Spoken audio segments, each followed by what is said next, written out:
And I will remind us that it is to improve the quality of testing to assure food safety, public health, and trade. Because at times, as we work on issues of ensuring food security, we use certain chemicals that also pose a risk of side effects. It is upon us to make sure that the food that is consumed by the public, the food or products that are exported into the international markets, are safe for human consumption. I will move on to look at just a brief recap in terms of what happened here yesterday, which was the second day of our meeting. And the day's theme was fundamentals of analytics and analytical method alignment. Basically, we went through sessions 5, 6, and 7. In session 5, we had a number of speakers.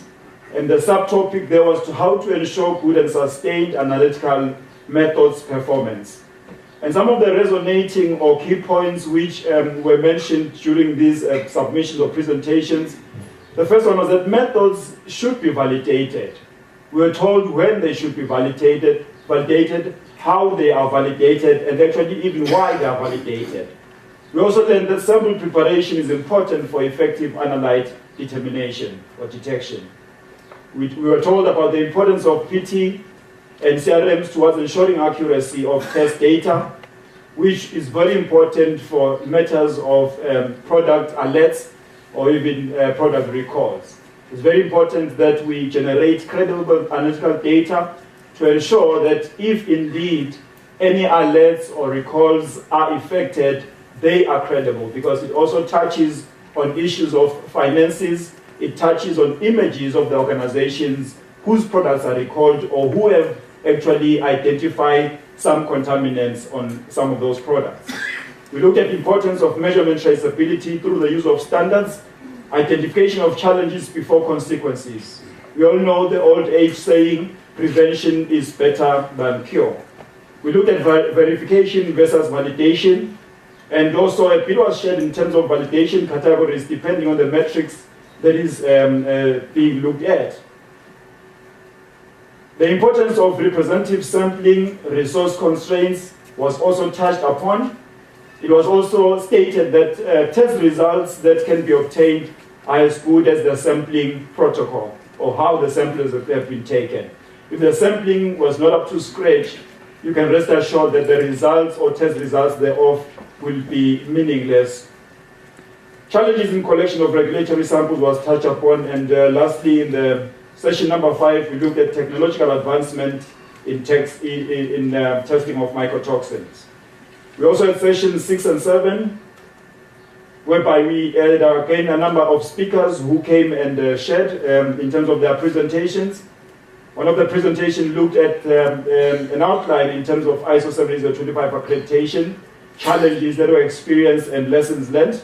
We also had a session whereby we looked at the changes on the new standard 2017 ISO 7025 versus the 2005 standard. Again, the issue of importance of method validation and PT was touched upon with regards to accurate analytical test results. We also looked at the role of method alignment. We looked at the role of AOC in method alignment. And then lastly, we also looked at issues of synergies between ISO and AOAC in terms of method development, so that we do not duplicate efforts but make sure that resource usage is maximized. Ladies and gentlemen, that is basically what I had with regards to what happened yesterday. I do believe that after the meeting, we will have maybe the presentations that will be available so that you can be able to reference and look at them, so that we can be able to make sure that we are able to share even what we learned with other people back in our respective areas. Now, coming to today's program, as I've stated earlier on, it's a discussion session whereby we will be having a number of panelists coming up. I'll be calling them shortly. And we will just be interrogating the issue of how we can improve lab supplies and support services towards reliable methods and management of cost analysis. Because one of the big issues which we have in test laboratories is the issue of what is the cost of doing a particular parameter. What does it mean to the customer who wants to buy this particular service? Because the moment these analyses are very expensive, it compromises the monitoring. And as a result, it puts the lives of people at risk. We also end up having a lot of issues with regards to technical barriers to trade, whereby if these products are not tested, they will not be assimilated or accepted in the markets where they are intended to go, which ultimately will have an adverse impact in terms of human health and also in terms of economic growth. Ladies and gentlemen, at this point in time, without any further ado, please put your hands together in the South African way and help me to welcome the following speakers, but let's just do the welcoming at the end. We have Mr. Clemens from HLUDI. We have Dr. Marcel from Biofarm. We have got Mr. Wondu from Helica Biosystems. As I call them, please may they come up front. We have got Mr. Godfrey from Nestle. We have got Mr. Lewis from Microsoft. We have got a representative from Fisher Scientific. We have got a PNAG representative, Shimatsu representative, and lastly, a European representative. I want to believe, ladies and gentlemen, and maybe the first question I will have, which I think will help us all to understand what the issues in our laboratories within the Sub-Saharan region are, so that as we continue to interact, at least we can also reference on those. Maybe the question will go to Godfrey from Nestle.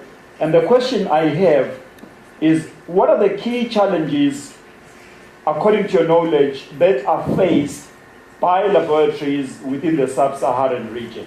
It could be unaccredited labs, accredited laboratories. What are the big issues that we have?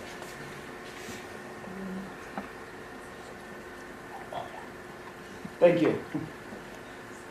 That's why you have a person like Owen. I had forgotten a very important thing, that the panelists also need to introduce themselves. After they have introduced themselves, we will then give them the special round of applause. We'll start with you, sir. Hi, yes, so my name is Charles Yates. I'm from Shimatsu, South Africa, as a product specialist, handling our chromatography and MS product ranges. Thank you.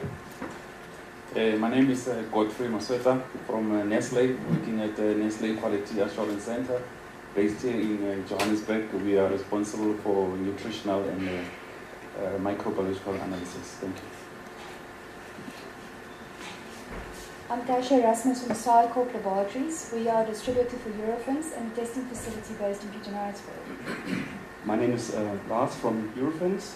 There's a new business line in Eurofins called Eurofins Technologies. So we are now more a kit and lab supplier. And yeah, that's me. Okay. My name is Andreas from PNHE, Switzerland. We worry about packaging solutions, because the packaging is part of the method of analysis. I'm here with Regina, and coming from Switzerland. Hi, good morning everybody. My name is Wondu Ogunariam. I'm the Chief Executive of Helica Biosystems, located in California. And we are manufacturers of immunoassay test kits, and we have two product lines. The first one is mycotoxin analysis. We have a full line of ELISA kits for all mycotoxins. And our second line is for life science products, primarily used in pharmaceutical research. And we use the experience from both sides of our business to share with you today. And I'm happy to be here. Thank you. Good morning, ladies and gentlemen. My name is Clemens Eppli. I'm from HLUDI, Switzerland. LUDI is a company which is known for providing pure gas supply systems for the last few decades. And since about 15-20 years, we are also in providing complete integrated laboratory infrastructure, which means the technical environment in the laboratory. And me, I'm acting there since now 11 years as a product and project manager, especially for foreign projects. My name is Marcel Bonny. Good morning to all of you. I am the head director of AOAC Biofarm in France. AOAC Biofarm is a company from Germany. We are kit and system suppliers all over the world. Africa for us is important, and we try to do our best to be as near as possible to the challenge, as you said. We have organized ourselves between English-speaking and French-speaking countries. So yesterday I heard 55. For me it was 54 countries, but and I know there are minimum 23 French-speaking countries. So we try to be as near as the needs. For your information, linked with a program, we also work in clinical diagnostics. So public health is something we are in. Sometimes we have nice bridge between food safety and public health. We are also in trade, so we are very interested to be here, and I think some key words came during the meeting, like method validation. For sure we have to do them, the best way we have to do. Also we heard PT, proficiency testing, certified material. Those we are also experiencing, both in food safety and clinical, because we are distributor of FAPAS, for instance, and we also have our lab in USA called Trilogy. Was a very big experience in organizing PT and also preparing certified material. So a lot of interest for us, and thank you also for all the organizers, because really for me it was very interesting to be here. Okay.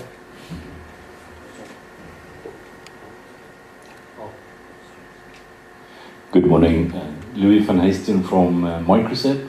I trust you can see who we represent. There's some Waters banners up there. So we represent Waters Chromatography in Southern Africa.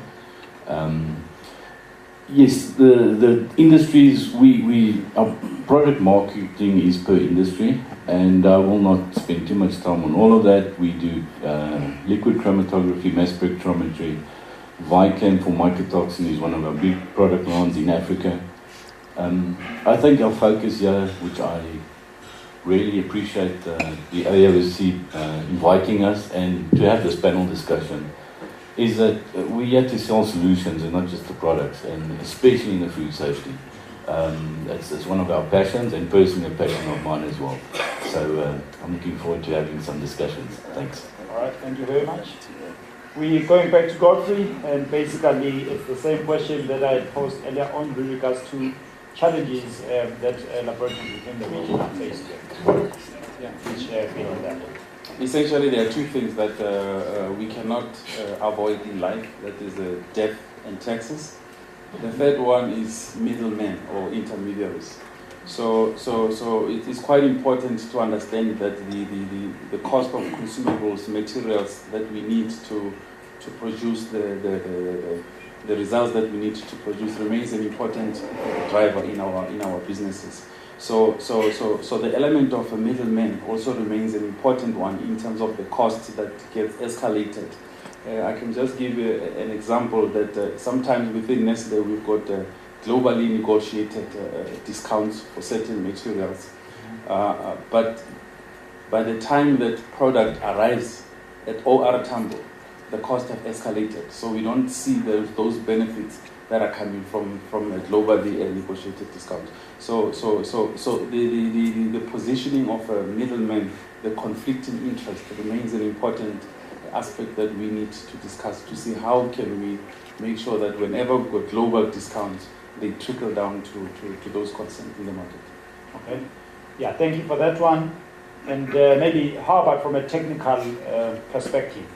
What are the challenges? I've had the administrative or financial one, but from a technical perspective, what would you say are some of the challenges, so that at least as the panelists continue responding to some of those, they can also cover them comprehensively? Yeah, in terms of the technical aspects, when we look at the services, I think we don't have a lot of significant challenges there, because most of the agents that we work with have received training, and the availability and access to those, I don't see that as a problem, given my context. Okay, yeah. All right.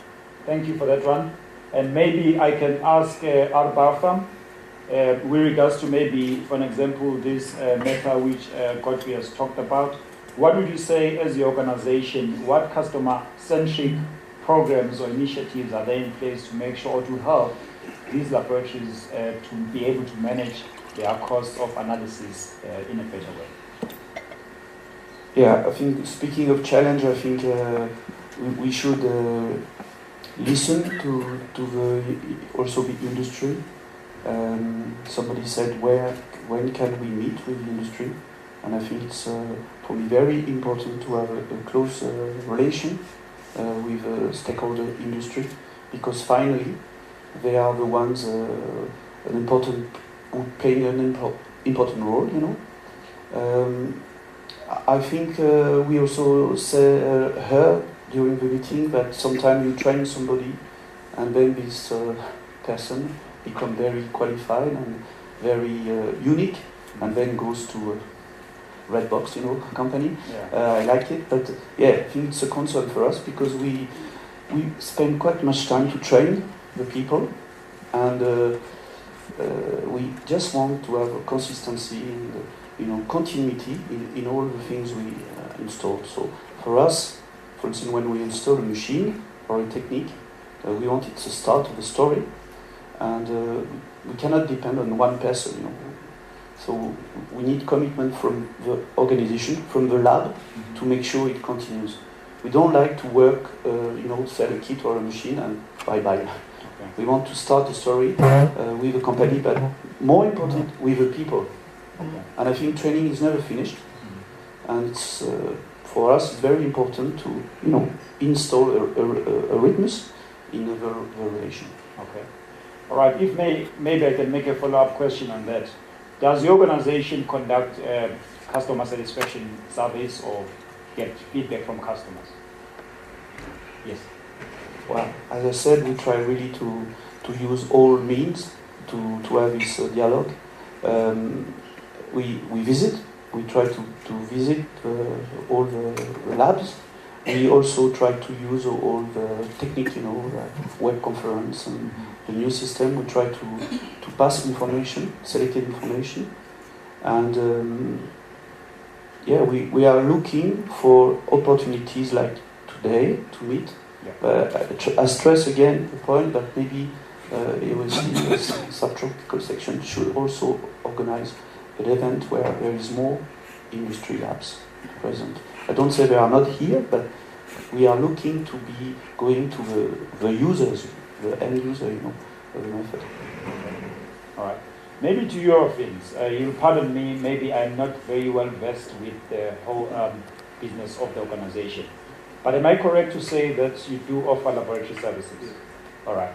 If that is the case, maybe riding on what Godfrey submitted with regards to the issues of cost, middlemen and the like, can you advise us, can you let us know if Eurofins has had any cooperation with some of the suppliers which will help to make sure that we manage our costs, whether it's on reagents, whether it's on maintenance contracts, and any support service? What do you have in place which maybe all of us here is something that we can learn from and maybe start speaking with some of our suppliers? Well, to make it the point again, we are now a supplier ourselves for lab supplies and kits, and this is the section of Eurofins I'm here for. And I think it's right that especially logistic costs are very high if you have to send supplies, especially to some African countries. And we therefore think it's very important to work together with a local partner there, because one thing to lower costs for logistics is volume. If you can ship volume and have a local stock keeping, this might be a solution that helps lowering costs and also has a benefit in delivery time. Okay. So this is what we are trying. Okay. All right. Maybe enough on that one for now. The next question I have will go to H. Ludi. And it basically says, you probably have seen a number of laboratory structural designs across the globe, some of which may not have been designed appropriately for a laboratory. What are the things to consider when building or renovating a laboratory towards ensuring that optimal lab environment is created?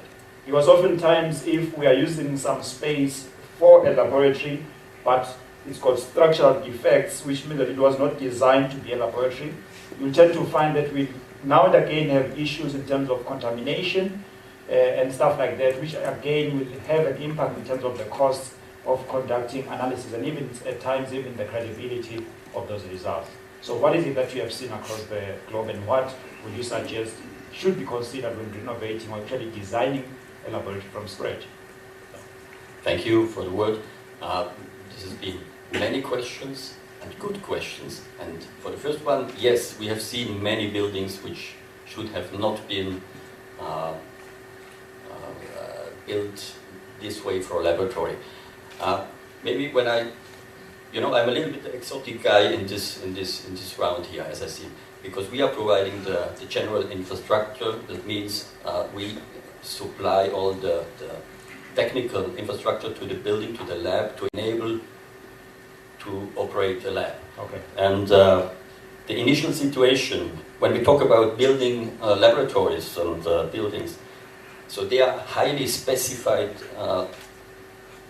specific technical building. There's a high density of technical installation.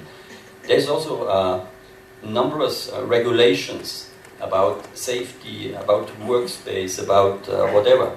And all this makes it worth to pay attention to a few issues. Maybe let's start. What shall a building be to be able to be a laboratory? So, what are the issues which are important? So we have criteria of functionality. There's been a lot of LETs, like yesterday we see. Functionality, effectiveness, efficiency, sustainability, and all in all, it's also about cost, And last but not least, competitiveness. I come back to this later on. So, when we talk about the structure of a building to be able for a laboratory, so first of all, don't think from the outside, think from the inside. The most important part when you think about laboratory buildings, the lab, it's not the building. So start thinking from the space, from the organization, from the structure, the grid structure, the building structure, to be harmonized with the laboratory, with your workflows, with all these purposes, what you want to do in the laboratory. And there is very often, at the very beginning, a mistake. Let's say an architect designs a building with an axis of 5 meters. So what can you do in there?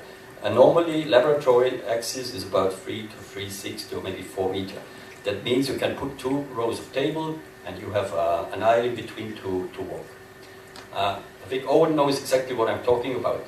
By the way, as a reference, what we have done, it has been the Nestle and QAC laboratory in Abidjan, which we have been talking many times about the last few days.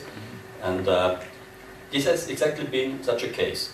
When we started there, we looked at the architectural structure. We have seen, okay, it doesn't really fit for a lab. And then we changed first the architectural structure.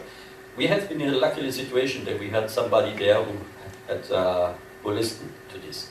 We have many times the situation that the architects, they say, no way, cannot change. But then, maybe better to leave it. So, as I said, start from the inside. So the building structure should be harmonized with the laboratory structure. Then, as we have been talking about functionality, the most important is that you have all the services there where you need it. So this is especially air. The most important service in a laboratory is air handling. And very often they forget about this. They start thinking about the workflow in the lab, and they forget that there is a huge technical installation, voluminous, air ducts, etc. This has also to be integrated very first. And then maybe another point, which is quite important, when we think about laboratories, so we want to provide flexible laboratories, because in this fast-changing market environment, where we are now, especially in laboratories, you don't know what is your workflow maybe in 2 years. So our idea is to provide an environment, and ideally it's an open space environment where you can provide a technical supply, optimally in the ceiling, and you have a independent floor. And later on, you divide your building, your floor, due to the actual workflow you have now. This may change maybe later on. So if you start to do it right, to plan it right, you have a ceiling infrastructure harmonized with the building, which allows you to partition later on the floor to different rooms or areas, then you are absolutely independent to do whatever you want. Maybe also some architects, they start planning small rooms for the labs. In my eyes, this is also wrong. This is not appropriate to our actual needs, because it can and it will change quite quickly. I've never seen a lab which has been the same after 10 years. Well, this must be very special business when they do always the same. But so you must be able to adapt the floor to future requirements. Then, so this is about functionality and flexibility. Yeah, about flexibility, maybe something more. You must be able to upgrade your lab. So if you may need maybe additional gases on a workplace or something like this, it must be, you must be able to adapt it even without stopping the laboratory. So we have solutions for this, and yeah, which is also very important. I forgot this point, I'm sorry. In the past, laboratories have been planned with services, with infrastructure from the floor. So we have changed this completely. We come from the ceiling. We deliver all the services with vertical columns above the tables, and there is no connection to the table at all. That means when we equip the lab with the infrastructure, we have the ceiling and these columns. The user just puts his tables underneath. There's no technical installation in the tables, except a few moods. This is another story. And then he can weekly change his laboratory due to other workflows or requirements. So this is the most important at all.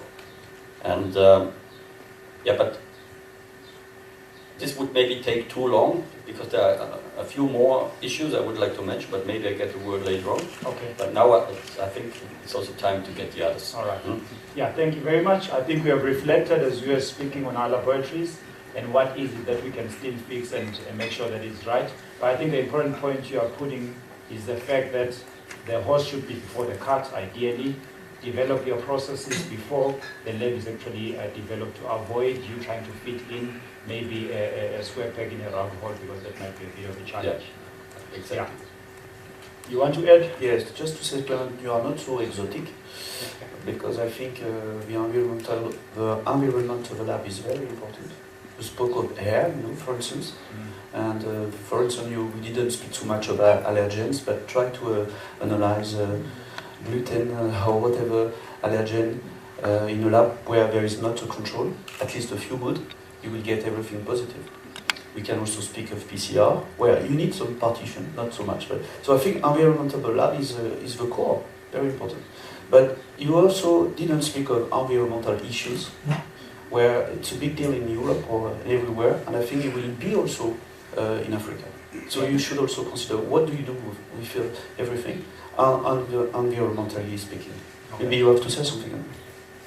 30 seconds. So this is one of the points I mentioned. Maybe I get the word later on, but I didn't want to extend my time too much, otherwise I would talk for 20, 30 minutes. Okay. But it's a panel discussion. So. All right. Okay. Thank you for that. Please remind me, do you have Thermo Scientific in the house? No. Okay. It's fine. Shimatsu is here, and maybe a question I would have. Within the region, especially with regards to technical support on your high-end pieces of equipment, one of the big challenges we have, which again touches on costs and to some extent turnaround time, is the issue of logistical costs. I've had experiences whereby when I looked at some point in time in terms of my cost of maintaining equipment, you'd find that in an invoice easily up to 60% goes to logistical costs. Only 40% is for the actual work that is done on the equipment. Now the question I have is, what is Shimatsu doing, for an example, with regards to making sure that in terms of technical support for your high-end equipment is available within maybe short distances for these laboratories within the region? because that has got implications maybe on two fronts. First of all, it has a cost implication, which will help to reduce. Secondly, there's also the issue of turnaround time. As a result, it means that if an equipment is out of service or out of order for whatever reason, if we call the service provider, they'll be able to respond and attend to that particular challenge within a very short time, which will enable us as a laboratory to continue to service our customers. Can we please hand you the microphone? Right, so just from Shimatsu's side, what we do to, as you say, it is a big issue, especially being far away from major hubs like Johannesburg, getting to other smaller countries or areas far away. So what we do from our side is we appoint distributors in different countries and different areas, and we train them to be frontline support for our instruments. Now, that happens in some countries it's not possible, but in most countries we would have these companies trained as frontline so they can attend to it initially or establish a remote contact with our support center in Johannesburg to try and decrease the cost of actually having to fly our technicians to different countries. Okay. All right. Thank you for the feedback. I think it's simple and straightforward. The next one maybe I have goes to Microcept. And the question I have is, how does Microcept help potential customers towards procuring appropriate instrument and configuration? What after-sales support do you provide to your customers across the continent? Again, it's issues here whereby a lab might not be exactly clear on the type of equipment or technology which they require. There is a need then for these people to engage with this particular service provider, but it has happened in some cases whereby people who are in lab does buy equipment, but by the time it's delivered, this thing is not complete, it actually cannot work. So I'd just like to find out what is it that your organization is doing with regards to that point. Is Microsoft in? Yes. Thank you, sir. Yes. Thank you very much for the question. I think the two parts is the procurement and then the support side of what we offer. I have seen this quite a bit on the tender business in Africa. A lot of funds are generated either through aid money, and then specifications are set out. By the time we get those tenders, we cannot really speak to the end user to ask him exactly what he wants. So they are specified. We get these weekly. So now you have to offer a piece of equipment according to the tender specification. In a lot of those cases, I think that the tender specification is too high for the actual need, but then you still have to focus on that piece of equipment. What happens then is clearly if you do get the business, and what I'm referring to is probably more mass spec. You could probably get away with a single quad mass spec, but a lot of the times people say, well, Europe, Americas, we use triple quad. But I think we overstate that for the analysis sometimes, and it's an extra cost effect, but because it's aid money that gets spent, and then you have a bit more complicated training that happens. So from a procurement side, I think we would like to interact earlier with the end user. But I do understand we're talking about different, who's controlling the purse and who's going to spend the money, and that is a challenge. Where we have been successful is building customer relationships over the years, and those customers come back and say, please talk to us about what the needs are. That helps us sell a solution, because that's ultimately it. It's not selling the product. We have to be part of the whole solution to the customer. Within that, as my team is set up with more application support and service members than sales, because that's where our focus is. We support Southern Africa in the sense that if you're selling a high-end mass spectrometer in Kenya, training a person is going to take me anything to 5 years just to get him up to speed to support that product. So we do fly the guys in, but from a support perspective, I still maintain that the application support is one of our bigger factors that we have been successful with. And that's where my people help the analyst, not just training on the software, actually with the method development. And I know Waters has always been strong on that. So we have followed through in Africa with that concept. Takes longer, does add cost, but ultimately we have seen that the more samples you can run, the cheaper it will get. It's about sample volume in the long run. So that is important. So to summarize that, I think after sales service, very important. We have service engineers trained by Waters. We have application specialists trained by Waters to ensure customers do that. I do believe that we are not using the technologies to the fullest. We have in the last few years been very successful with basic software like TeamViewer.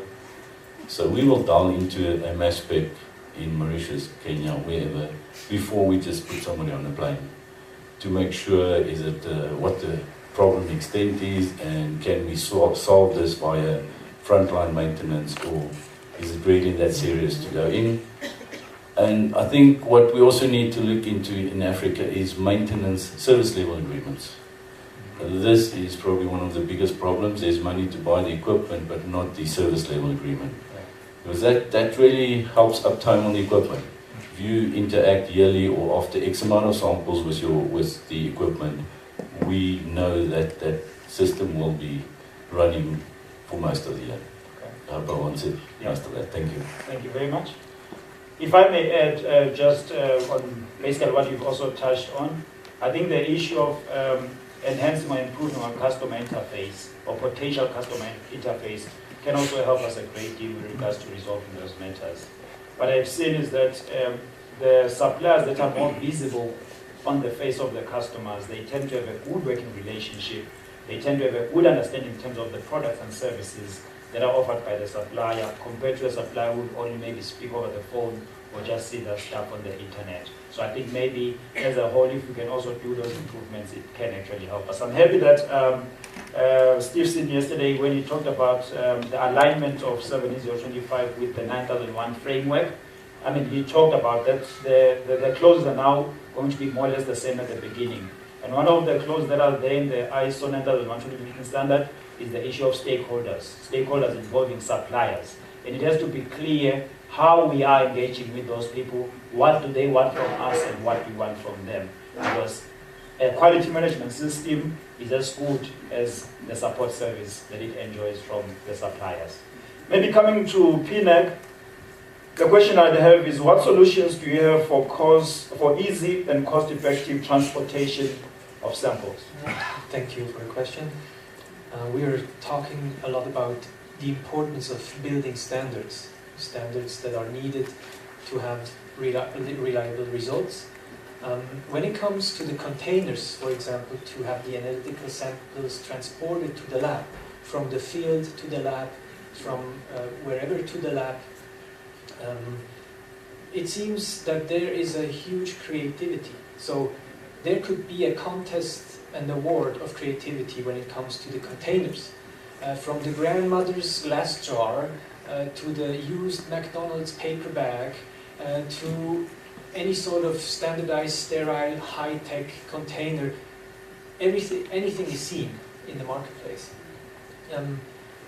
It's clear to say that the quality of this container makes a big contribution of the results of analysis. So therefore, the container should be part of the method. If it's not, you can easily have contamination. It can be manipulated. Glass jars can break. You have to repeat your analysis. And last but not least, you pay a lot of money to transport heavy containers across the country, because if you have a pack like this, it looks like a simple plastic bag, but it has some intelligence. It's a multi-layer barrier pouch, and it's not even 10 grams. And with these 10 grams, you can substitute heavier jars. You pack 500 grams of analytical material in here. So consumers and users should be paid for the content and not for the container, the packaging. So if you have a 100-gram glass jar or heavy-duty, maybe contaminated, reused things, it's not really ideal. So we are completely focusing on this solution. It's a lightweight solution. Within cardboard box, we have 500 such packs. The packs are filled on the field, on the place of use, sent to the lab, tamper evidence, they're sterile, they're X-ray sterilized. So this is a cost-saving initiative at the end to not repeat analysis, to not have destroyed, contaminated packs in this lost in the supply chain. So we're happy to receive you also at the expo area. My colleague Regina is happy to answer your questions also. All right, thank you. Tuwandu, maybe we've touched already on a number of the challenges, but in your organization, you are working with laboratories. What are the other big challenges which you have seen that laboratories have out there? And what propositions or what interventions has your organization looked at towards ensuring that your customers continue to be in business? Because you are in business because they are there. The moment they are not there, there is no business for you. Okay, we are primarily manufacturers, and our customer interaction is usually through our distributors. We have a network of distributors around the world, and we do get feedback as to the customer's needs that we fulfill internally through our manufacturing practices that are reflected in the quality of the products. And also customers' needs, for example, they have logistical needs that we hear about, contractual obligations that they have with us or with their, part of the value chain that they're in. So we listen to all of that, and where we can have an effect, we do take action. Otherwise, we can give advice on how they can make the supply chain seamless. So from our part, we, for example, we pay attention to turnaround time. We have, depending on the size of the distributor, we have monthly shipments or weekly shipments. They're all scheduled. And we look at everything through the prism of our total quality management system, the whole supply chain, from our suppliers of raw materials all the way to interacting with our distributors and their customers. And we look at the whole value chain and we want it to be completely seamless. And from the manufacturers end, for example, we practice lean manufacturing, which includes just-in-time delivery. Even our suppliers, through the kind of contractual obligations that we have with them, we manage our own inventory in a very efficient way, in a just-in-time way. And that allows us to schedule our manufacturing on a timely basis, and we pass that on to our distributors and to the end users. And this translates to our ability to keep our costs low in the manufacturing process, and this also gets passed on, and our distributors get our products at a in a cost-effective way, and we're mindful that they have to make profit, so we give them enough room for their margins. And even then, our end users get our kits at the price that they can afford. And I bring this up because in Africa, we know the buying power is not as strong as the Western countries. So we make sure that we keep this in mind from the beginning of the menu all the way to the end user. The gentleman mentioned earlier about the cost of the middleman, right? We're very much aware of that, and our philosophy is our middleman also has to make money. We don't want to cut that middleman out or hurt that middleman because we want to keep more money in our pocket. So it's important to us that we manage these relationships all the way through the whole value chain. And like I said, the end result is our customers get our kits at good prices. Our quality level has been very high since the inception, and that's the kind of feedback we get from our customers. So good price, good quality equals value to the customer. All right. Yeah. Thank you for that. I believe I've interacted with every organization present here. You two are together. Yes. Yeah, so it's fine. At this point in time, I just want to give maybe the audience maybe 2 questions at most, so that you can just pose questions. We need to be out at 10:10, and I need to keep the time. I take this job very seriously. Sir, can we have a microphone, please? Yeah. Thank you. I'm Professor Nindi. I'm a professor of analytical chemistry. I train graduate students in analytical chemistry, so we do food safety. I heard from Microsoft. I know sometimes when you look at the instruments, sometimes you think that people are coming too high from what they want. But in many cases, some of these laboratories, they are detected by where they are supplying to. I'll give you an example, for example. A few years ago, excuse me, Europe gave SADC money to buy an LCMS. And they specified a single quadruple. But yet, actually, that becomes a challenge to the laboratories here to have a single quadruple as a tools for analysis for their product that they export into Europe. Because as you know, the European directive specifies what kind of instruments that you need. It becomes a challenge if you do that. Okay, and of course, one of the things that I've seen, I traveled a lot in Africa, many countries. I've seen lots of instruments that are packed, that have never worked. The biggest challenge that we have in Africa right now is service and backup. Instruments that are sold and packed. It's not a big challenge to train people. I know under AIA, we've been sending people to countries such as that to help to train people.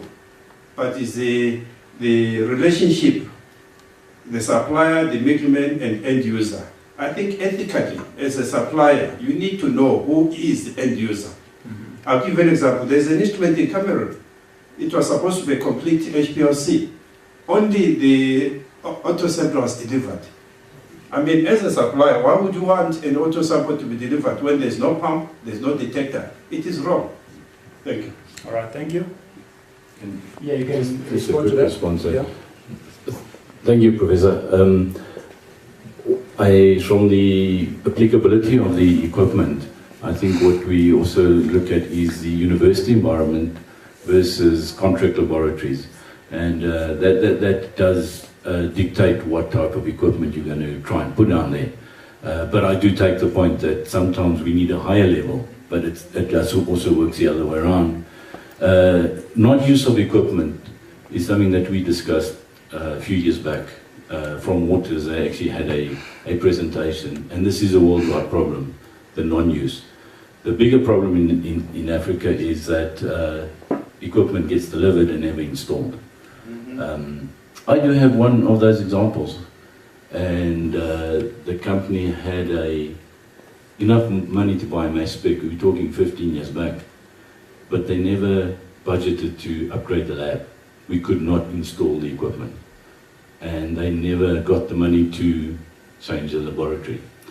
So I think it's both ways, and then the bigger problem for me is third-party resellers out of Europe.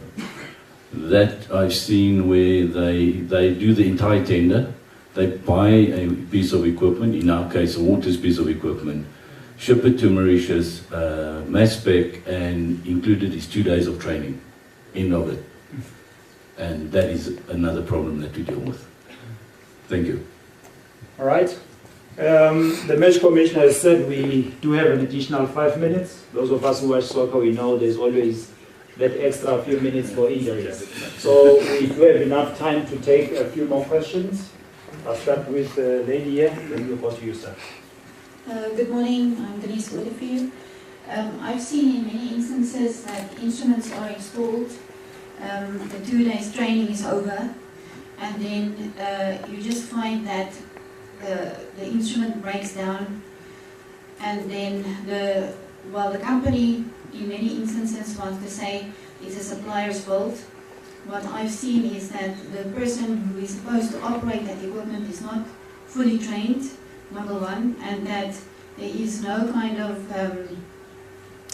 frequent communication between the supplier of the instrument and the instrument technician to actually learn what is supposed to be done, so the instrument is never operated optimally. So I just want to know from Shimozu and from Waters, do you have any systems in place to overcome that barrier so that that instrument is actually used optimally? Thank you for that. Can we have a response? I think from a Waters perspective, and I can only talk for myself and my team, that application specialist is very important, the servicing afterwards, and then I guess service level agreements. So I think people do make the mistake to consider that once I've sold a piece of equipment, that's the deal. We do have a bit of a different view on it.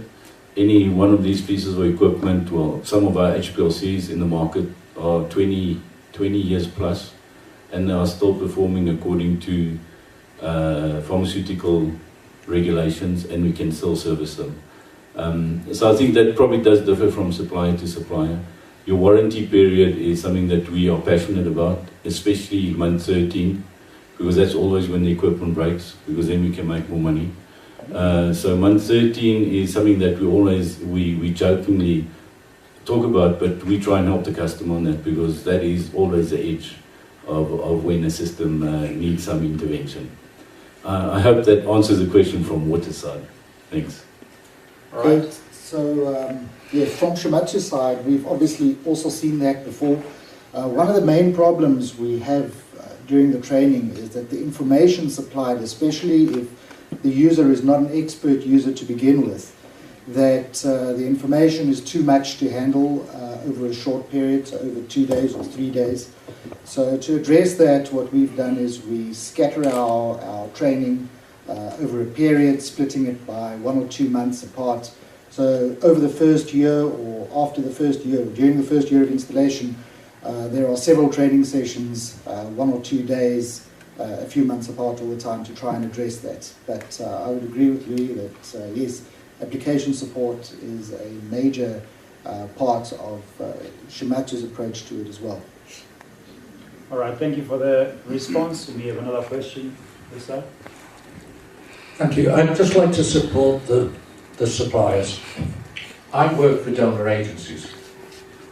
They can't even spell Waters and Shimadzu. Okay? They shouldn't be allowed anywhere near specifying what equipment is actually required.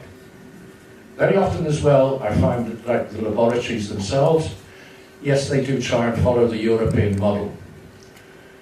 Donors have a major issue in they usually are on a use it or lose it basis.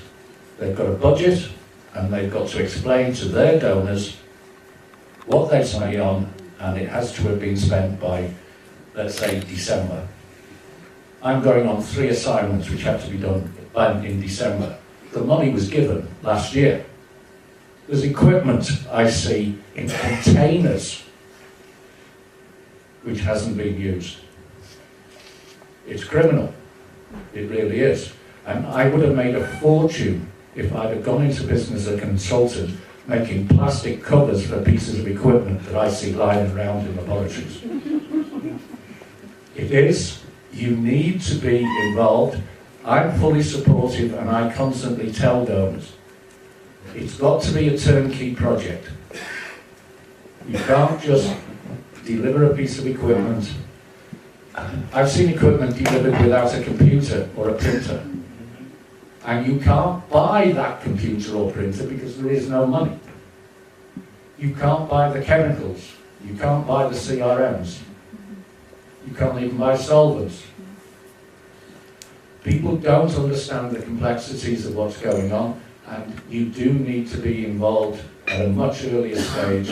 And all I can suggest is please help me by approaching donors. When you are putting in a tender, put in queries. Make sure you are delivering the right thing. All right, thank you. I see one more hand, which I believe might be the last one. All right, back to equipment supply.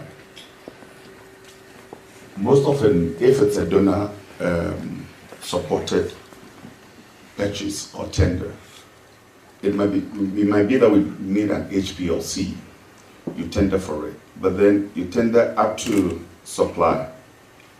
Who is supposed to teach the laboratory how to use it and what to use it for? Because most often you get the equipment in the lab, it'll be there for about a year before somebody comes to try and install it. And then at the time the person comes, this is not there, this is not part of the thing, then you're looking for parts. But then the lab doesn't have a clue as to what is in the box. So how do we sort of get over this particular thing? And most of the trainings that come with the equipment is just installation.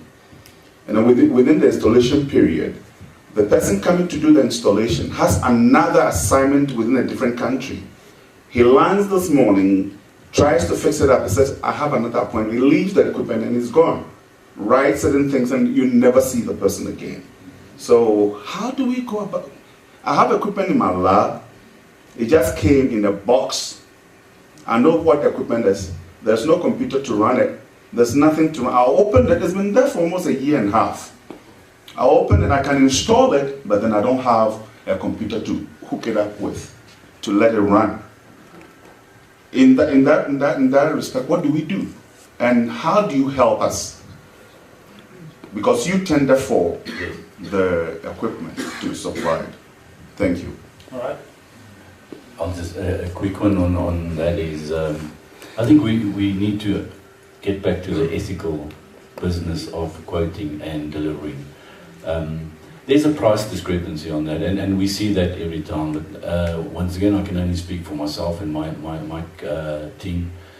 Not one quote will go out without installation cost and training cost. We don't do that. So I think it's got to be on the supplier side from the ethical side. What we do try and do, and I brought the gentleman at the back there asking or adding to that is, we do send an email and say, what is your application? There's about 20 questions we need to ask, even if it's just an HPLC and it's not specified, because there are how many detectors that you can choose from. So it becomes you have to ask those questions as a supplier. You cannot just assume. But I also want to ask the labs. Most of the boxes have got their names on. Please do not hesitate to contact.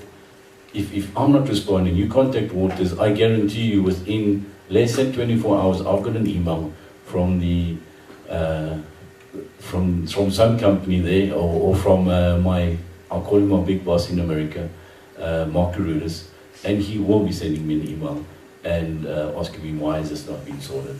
So I think that's also, we're part of a global village, so do not hesitate to use that. If you don't have my direct number or my teams, go to the supplier, and I find too many lab people just saying, it was just, I didn't do anything about it. You're the customer. You need to phone us and say, what are you doing about this? Why is this box still standing here? Thanks. Okay, Clemens, you want to add? Yes.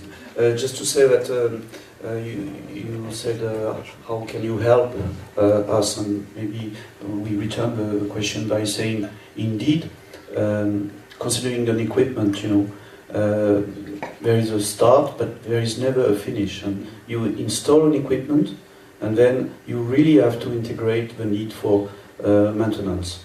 And in maintenance, please consider it should not be never firefighting. Otherwise, it's not good maintenance. It has to be preventive maintenance. It has to be training, and all that has a cost. But speaking of investment, of solution providing, I want to give one example. It's about histamine, because we are in this activity. And we try to deal with many labs, And frankly, you have to be broad in what is the solution expected. It's not only, I want a test, validated by AOAC or rapid or not expensive. It also is, the boat is waiting. It costs 3,000 euro per hour at the port, Abidjan. That means what? That means that you cannot have a system with a machine which breaks down and you wait for the new machine to come. So you have to integrate that. You need to have a second equipment. It's a small one or a big one, but you have to have a second equipment somewhere, either in the lab or either at the middleman. I like this word, middleman person. Just to say that this we apply worldwide, and we have to apply it in Africa. We just need a little bit of critical mass as everybody in business. But it will come. It will come then a time where for the middleman it's good to have a second equipment. No, it's all about that. So all about is interfacing, but also integrating, please, if you speak of equipment, what is around from scratch. And it cannot be zero, the cost of maintenance. Otherwise, we don't live. Okay. All right. A comment from Owen or a question, and then the last one from Dion. Okay, thanks very much. I know you're running terribly over time, so I'll just make it very quick. A lot of you go to a lot of labs. Of course, you have lots of equipment that's stored up and not used for various reasons, as already discussed. I was thinking that, well, the question I had really was to all of the suppliers, whether there is an opportunity to explore another type of financing model to enable labs who cannot afford the technologies, but who can perhaps pay to lease the technology. In that way, the technology comes with a service contract, it comes with training, and at the point when this technology becomes more or less obsolete because a new version of your technology comes available and is more suitable because the increased need for wider screening of material contaminants, for example, or high sensitivity requirement, that they can always be current. Yeah, just as a general question or comment. Okay, if somebody may respond. Sorry, just one more thing. As someone who has operated a lab in West Africa, one of the things we saw as well was the procurement terms could be really a bit shocking, especially coming from working in Europe, where you can just go, you can order, prepare a purchase order, and you don't have to pay 100% before the equipment is even being delivered. I think is also something to be considered. All right, thanks. Clement? Just financing is a key, thank you, Owen, and we know how to do that. It's part of our business, it's part of our knowledge. Again, critical mass. We deal with various type of customers, labs, can be a hospital. I can tell you in hospital we don't sell system. It's part of the volume, critical mass. And what you say is that sometimes equipment can be in a global deal, plus maintenance, etc. We know how to do that, but we need this critical mass. Yesterday we heard that doing proper analysis means number of analyses. The link with, I like this table, really it was good, but if you do only 2 samples, the risk is 50-50. So also critical mass is important to convey, to speak with the industry, that a minimum volume of tests has to be done. And there everybody can win. Okay, thank you. The last question from Dion. Thank you, Musa. My name is Dion from Namibia. I work for Namibian Standard Institution on the microbiology section. I actually just want to highlight a few points or share with you our experience. We learned the hard way, but the one thing we learned is that we cannot repeat a mistake that we did. When it comes to procurement of equipment, we really learn the hard way, and we change with time, with an experience. The one thing we actually set for ourselves is that we cannot procure an equipment that we do not know how it operates, or we have not seen. We should see the whole set, and this starts at the beginning, the very beginning. And like Owen said, the procurement terms sometimes are very challenging. You can get enough funds to buy equipment, or you can get enough funds at the very beginning, but it's very difficult for you to have maintenance costs. But I think some way, if the suppliers can maybe incorporate some kind of maintenance fees at the very beginning, then maybe we can include that in the donor money, or we can inform the government it's easier to get that money from the beginning, but it's very difficult to get it in the middle. So I think if we can, from the supplier side, if we can incorporate that, it will really assist us. All right. Thank you. Thank you. I believe there was a comment and lessons learned from Namibia. I thought I'd close shop, but I can always give an opportunity to just do a job. Thank you very much. With respect to what Dion just said, the way we address procurement issues in Canada is that, first of all, we had arrangements with the manufacturing companies, Waters, Thermo, where an analyst would be invited to the site of production where these instruments are operating, and we get to test a sample or two that we have to work on in our laboratory to see whether or not the equipment will work for us. And following that, in the procurement agreement, we make sure that we have embedded into it training costs and maintenance costs. So when the equipment comes and following installation, if anything's wrong, the manufacturer or the service provider is able to immediately come in and address the issue.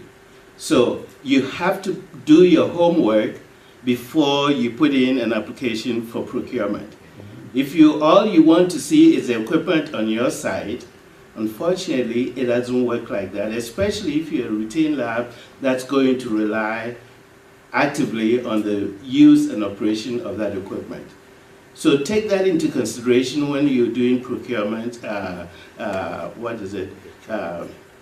applications, and don't expect that the instrument will work for you on time immemorial once it gets to your site. Okay, thank you.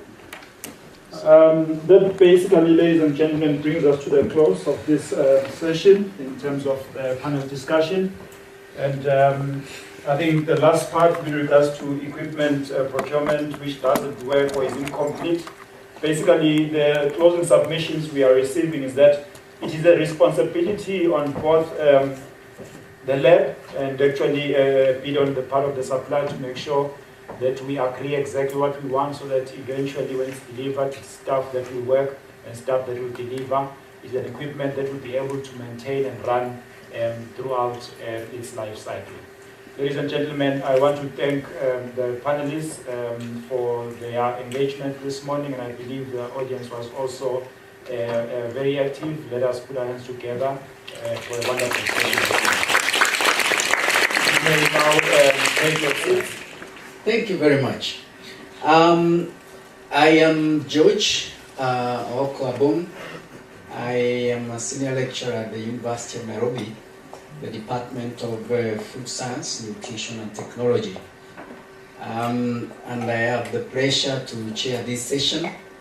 And this is the last session. And I want to take this opportunity to welcome you back to the session.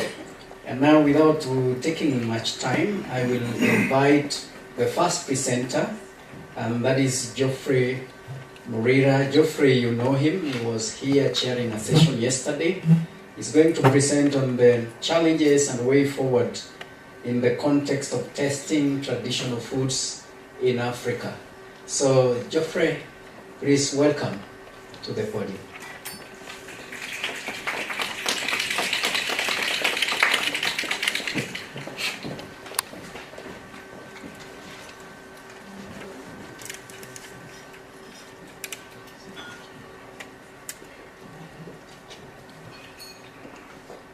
Thank you, George.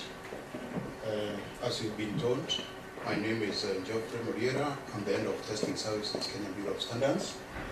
I'll be taking you through this topic, the challenges, and the way forward in the context of testing traditional foods in Africa.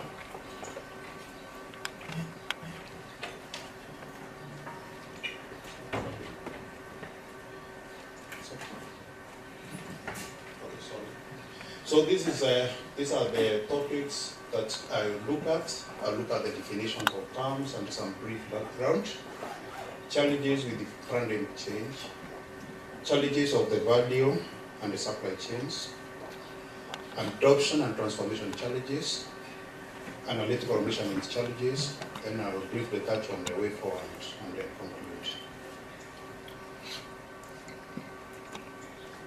This is not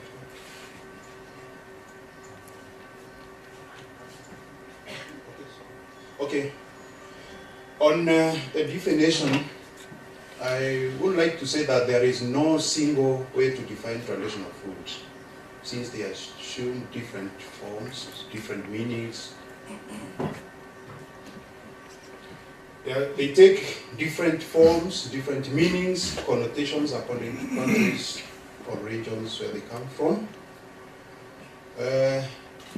However, there is an etymological definition. Etymological definition in this sense, it captures the origin and the practices, and they refer to a conceptual framework referring to a wide range of products whose common characteristic is that they derive their specific qualities from being strongly linked to their geographical area of production in terms of social, cultural, and environmental features. And in some places you'll find they are called slow foods. And whose foods are they? They are for those people who retain the knowledge of the land and the food resources in historical continuity with their region of residence. And from the point of view of the production systems, they can be characterized as associated to small-scale production, of course adopting traditional productive forms. They are normally produced by small and medium-sized enterprises, and they involve low technology production systems. And they receive varied scientific and political attentions from one country to another according to their productive and economic importance against mass production. I want to appreciate that globally, food systems are intricately related to the complexities of social and economic circumstances, and they are being affected increasingly by forces of globalization as a fact. And the demand for traditional food is on steep rise in many countries, in parallel with an increase in the income level and in demand for demand for food quality by the consumer. And nowadays, the quality turn in food practices is very important phenomenon. At the light also of the increasing diffusion of new models of production, exchange, consumption patterns, and consumer preferences in food sector. In other words, traditional foods may be viewed as an opportunity for rural development in many countries, but also to rethink rural development patterns because of the diversity they have and in terms of how they are produced. And in some countries, there are regulations, there are legislations to protect a large number of products linked to a particular geographic area and a specific gastronomic and cultural heritage. In Italy, they have such legislations at the country level. Now, challenges with the changes in the model of production. Various indigenous techniques have been developed over a period of time and practiced over the years for processing and preservation of foods aimed at ensuring the safety and quality of food. You know, practices like drying, smoking, moving now to the modern practices, which also affects the traditional food. These have been there. And there are some of these techniques, they are aimed at improving the quality of indigenous foods, and they call for a need for an understanding. There is a call for an understanding of the underlying scientific and technological principles, a key step in fostering technology improvements. In this regard, you realize that there is very little knowledge about these traditional foods. So as these improvements are taking place, there is a disconnect because what is known by the communities consuming this food and the requirements of the modern technology. So that's a challenge already. However, there is no reliable traditional food composition databases that would show things like chemistry of these foods, safety, distribution, and regulated trade systems. Looking at traditional food in African contexts, they comprise an endless list of consumed materials which are highly diverse, as I've said, and there is no analytical value or reference value of what we would call representative traditional foods. So when you look at modern technology, vis-a-vis testing, or when we look at modern technology, how we can apply it in testing traditional foods, challenges arise because we do not have representative reference materials that can be used to give reliable test results. The other form of challenges are the ones that are involved with the value and the supply chains. And it's very important to realize that these traditional foods touch the full spectrum of people's lives in ways that modern food systems do not. They go deeper into community practices which are not spread all over. And this brings a big disconnect. When modern technologies are applied, they bring a disconnect between people and their food. And of course, more disconnect is brought by globalization and homogenization of the local food cultures, of course with the high-yield crops and the monoculture and agriculture that has taken place of biodiversity, industrial and high-input farming methods that have also degraded ecosystems and harmed agroecological zones. The loss of practice of local food traditions reflects a general global trend among indigenous and local people, with increasingly more of the food that is produced, processed, and marketed at a global scale being readily available and purchased in low-income areas. Another challenge is with the adoption and the transformation. What to adopt these traditional foods and transform them to finished food. In developed countries, there are regulations. There are scientific methods that are used to produce food products with the regional and the traditional characters at the best and the safe way. But when you look at the African context, in many countries, we do not have legislation. So adopting and even transforming these indigenous foods becomes a challenge. It's not easy.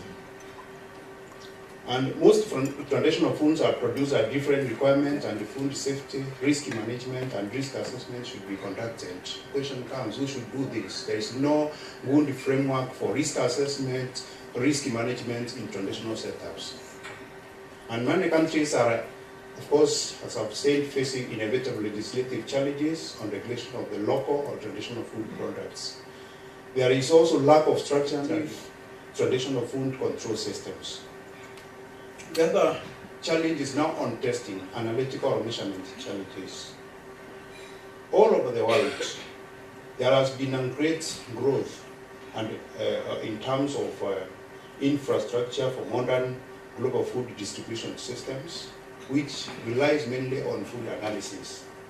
Give just simple characterization, approximate characterization to ultimate characterization, where you go even to nutritional composition, looking at things like anti-nutrients, factors, contaminants. And this is very important in quality controls, regulatory enforcement, and problem solving. But when you look at traditional foods, or food in general, they comprise a complex and diverse chemical mixtures that historically have presented challenges for assessing food safety, nutrient content, stability, and sensory qualities. Of course, analysis in the labs have grown for a period of time. They have grown from those rudimentary tests to more advanced tests, very sensitive with high enhanced analytical precision, accuracy, detection limits, and the sample throughput. And this has expanded the practical range of food applications. But this is in modern or fast-moving food context. For the traditional food, this has not been done. In preparation of food composition data for the traditional African foods, the gold standards for data quality are not easily achieved because of diversity and the lack of knowledge. And this compromises the following. The compromises comes from the following: sample collection. When we get these samples from, the number of samples to be analyzed. The coverage in terms of nutrients, anti-nutrients, and contaminants. Probably there are nutrients, there are anti-nutrients, there are contaminants which are in these indigenous communities which are not known. Analytical techniques that would be used. Still, in the African context, many countries are struggling in terms of technology. So, do we have the right analytical techniques and the right analytical tools to characterize these foods, and the availability of references, and of course cultural uses? Are the cultural uses properly documented? Now, the way forward, we want to move beyond specialized food, proteomics, to foodomics, and beyond as far as food is concerned. In this regard, for traditional food, we need to come up with a proper documentation and the creation of traditional food databases. In these databases, we look at sources, inherent strengths of these foods, nutrition, safety and equality, among many other factors that would promote their use. There is also a need to establish traditional food composition based on what is culturally valued food products. And the reason for this is that these foods are treasure troves of knowledge from long evolved cultures and patterns of living in local ecosystems. They demonstrate how these local foods contribute to food safety, stability, nutrition, and health. So these food themselves, they communicate a lot of information about people who use them. And how this one can be achieved is by developing well-defined protocols that can be used to capture all this information in a reproducible way.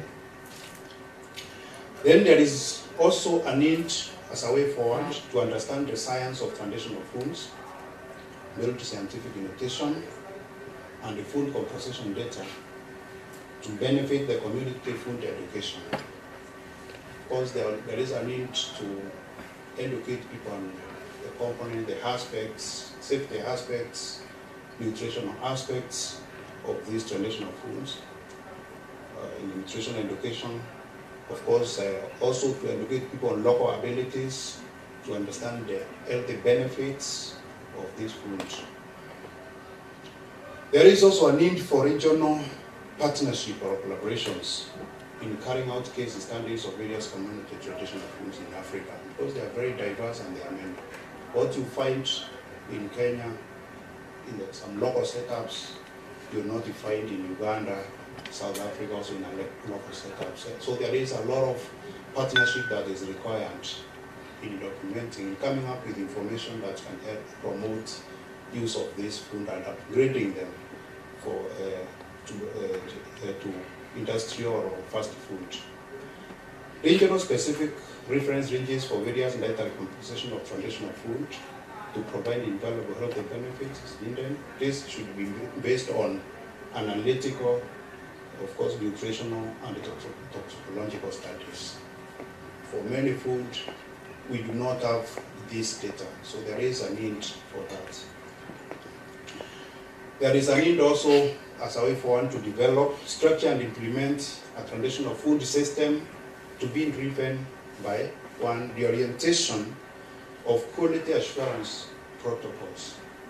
Quality should not be at the manufacturing site only or in the laboratory. It needs to start from the farm to the table. That chain there are several things that needs to be done in a structured way so that we get quality products. There is also a need to increase recognition of the respective roles of different stakeholders along the traditional food supply and the value chains. This one will overcome the challenges with the value chain and the supply chains of this traditional food. Also, promote traditional food trade with obligations under trade agreements. In some areas they are not known, there are restrictions, so there is a need to include them in the trade agreement and advance traditional control of foodborne hazards, of course by following formal systems and standards like the food safety management systems in the production processes. Another way forward is traditional food safety system at its core should include enabling food laws, policies, regulations, and the standards. There's a need to come up with the standards that addresses these foods, that enables value addition, that enables analysis, that helps in also converting them to finished industrial products. Also, there is need to come up with the mechanisms for combinations in these laws, operationalized food inspection and laboratory services, also national information and communication programs so that people are aware about this food. And then there is need to implement risk-based food control strategies and converting food, traditional food control structures into integrated systems of science. So very important. In conclusion, the future will benefit by looking at the traditional food systems in a multi-dimensional view.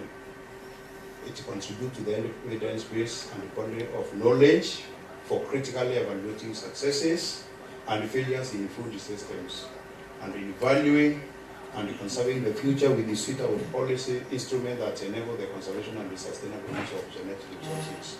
These traditional foods, they are archives of very unique genetic resource that could be used even in transforming other foods in value addition. So there is a need to have a multi-dimensional view. And also there is a need for extensive data collection, of course analysis, giving important information on how these foods are used for quality and healthy status of the society. Thank you.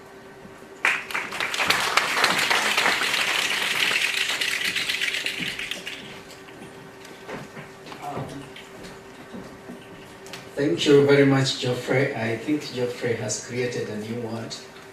From proteomics, he has now talked about foodiomics. Okay, we will see that later, but he has taken over and above his time, so there is no question. You can discuss anything further with him. And that's how strict I will be from now on. Now, for the presenters, I would urge that you also keep an eye. There will be a light system from this angle, because it looks a bit not fair for me to stand. But if I'm forced to, I will stand. Okay? But let's go to the second presenter. We will not waste time, but I want to welcome. Can we have the presentation, please? From the second presenter, that is Augustus Babarite. I don't know whether I've pronounced it well. Yes. Yes. I would call him Oga Augustus if I was from West Africa. So Augustus, welcome, please. Please welcome Augustus.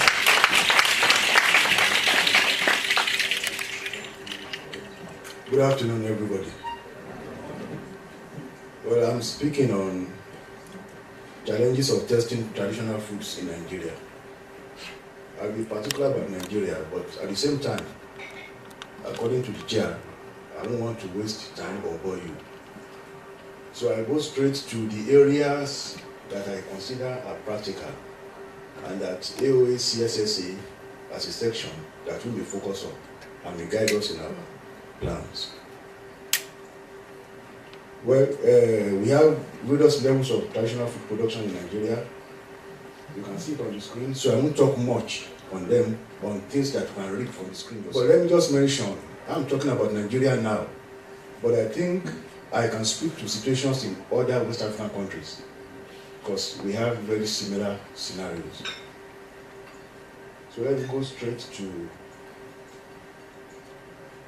the challenges.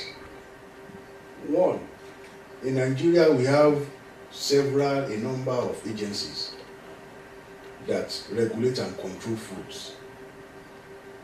And because of that situation, we have overlaps and conflicts in the functions. I'm sure those who are familiar with Nigeria will know some of these agencies. We have 5 here or 6, Ministry of Health, NAFDAC where I work. I'm the head of the National Central Laboratory in Lagos. Ministry of Agriculture, Standards Organization of Nigeria, I have my colleague here. CPC and the local governments all have rules. And in the course, because the laws or acts that set up these bodies, they didn't properly clarify the rules. We have overlaps. And because of that, it hinders testing, sampling some other works along the line. So the second thing I want to talk about is the last bullet on the screen, which I consider very, very important, and which I want AOAC, SSA to take home. It's because most of the foods are traditional, according to Geoffrey just spoke now. Many of our analysts do not know the composition and chemistry of foods.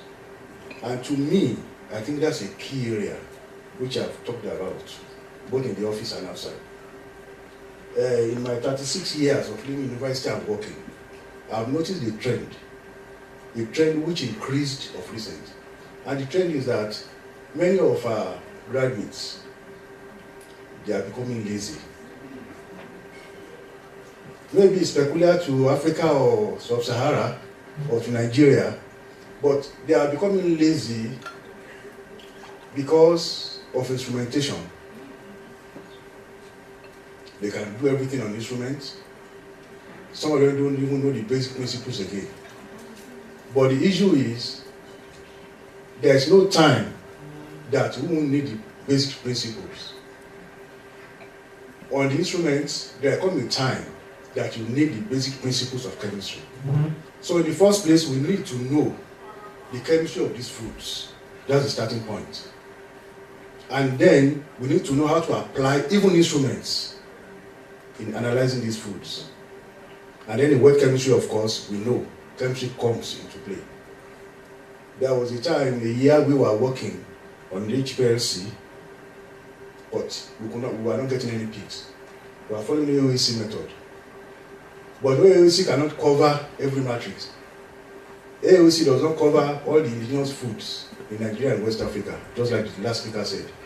So what did we do?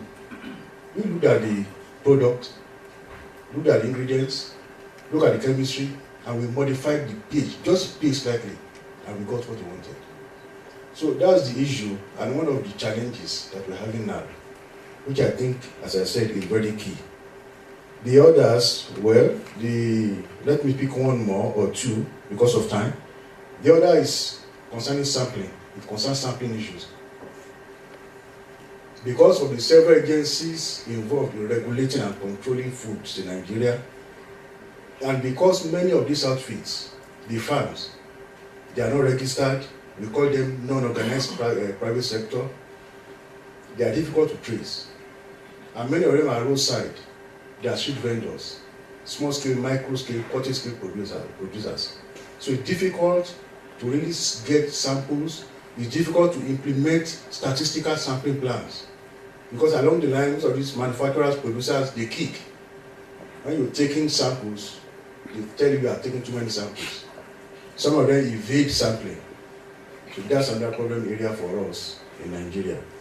Then the last, which I want to talk about, of course, is on availability of standards for these products. I know Codex, one of our local products, we call it Gari. I don't know who knows about it, made from cassava. I know Codex has elaborated the standard for that. But we have a lot, and that's where one comes up really for this section. We have a lot of foods that we don't have standards for. And because there are no standards, no way to regulate, no limits, no specifications. So really those are some of the challenges that we have in Nigeria and which may really cut across a lot of countries, Sub-Saharan. So because of time, and I don't want the chair to penalize me, I think I will stop here, and I thank you for listening.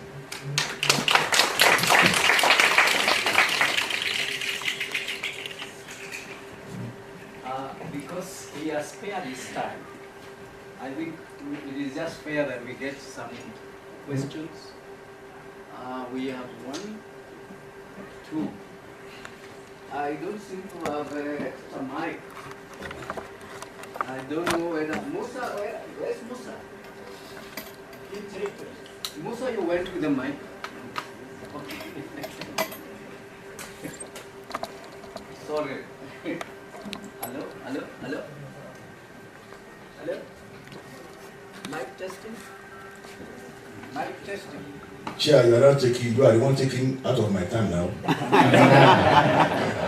Okay, I will add your time. Okay.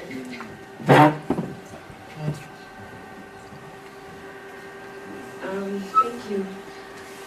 I just wanted to ask, since there is actually a problem of getting reference samples, it's a suggestion. How about if maybe during the extraction you extract, for example, maybe let's say you extract mycotoxins from the sample. You extract. After extracting those mycotoxins, they actually remain on your solvent. So, is it possible if you remove the supernatant? After removing the supernatant, you dry out your sample and also try to extract again and see if there's any residue from there. Well, to answer that directly, that is taking, it's in order. We have no problem with the methods. We have no problem at all. But because the same method that we apply to several other matrices, we apply to particular ones, but we don't get the results. We follow, or am I getting your question? Okay.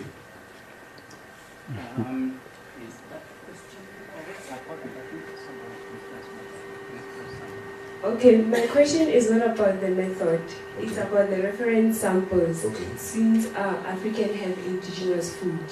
So I'm asking that if you extract, for example, those mycotoxins, and then you extract again the sample, you draw out your sample and then you extract again to check if there's any residue that is there, and then you can use that as your reference. Okay, a secondary, all right, we can try that. That's taken. Yes. Thank you for the presentation. Mine is a comment. You commented that sometimes when you sample, the trader or the informal trader insists that you're taking too much. Why don't you buy the product from them so that they avoid loss in terms of economic losses? Because I think that's the best way. So it's just a comment. Yes, we do that, but we cannot do that in every case. When I talk about sampling, we sample all over the country. We sample at the ports.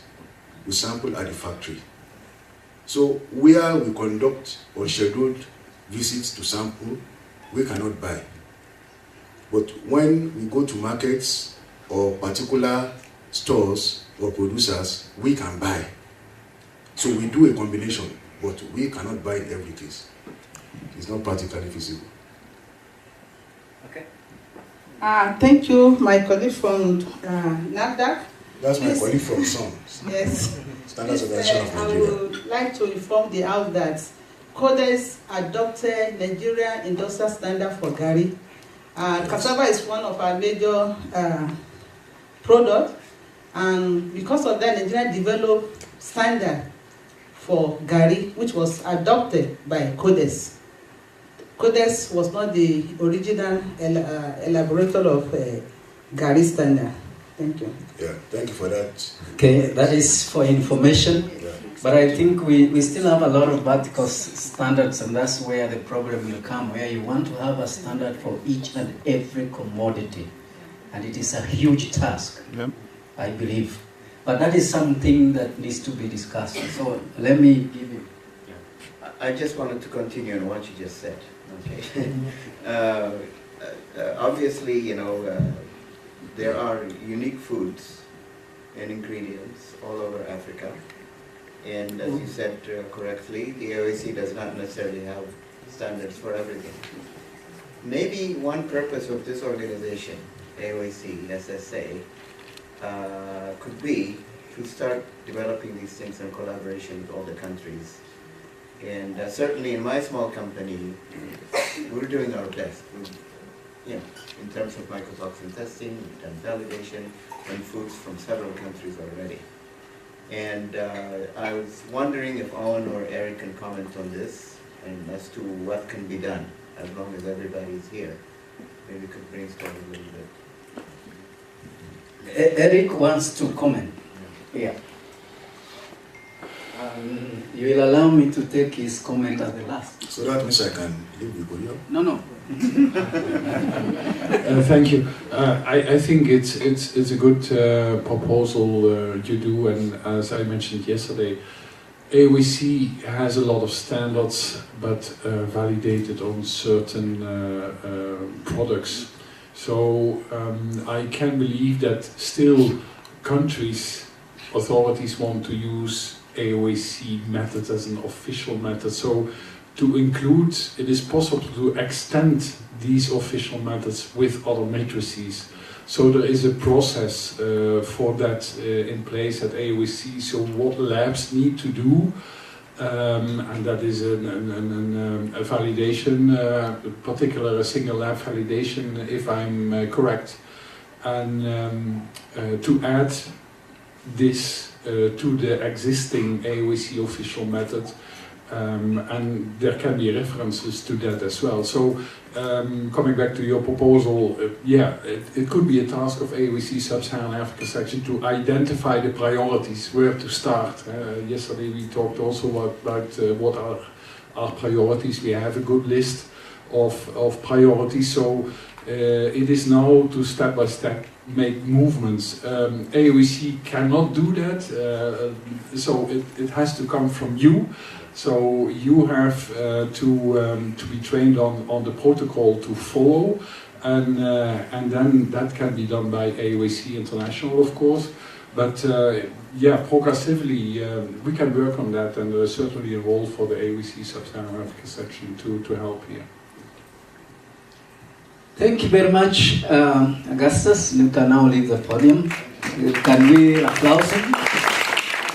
Good morning. Thank you for giving me the chance to give you the presentation.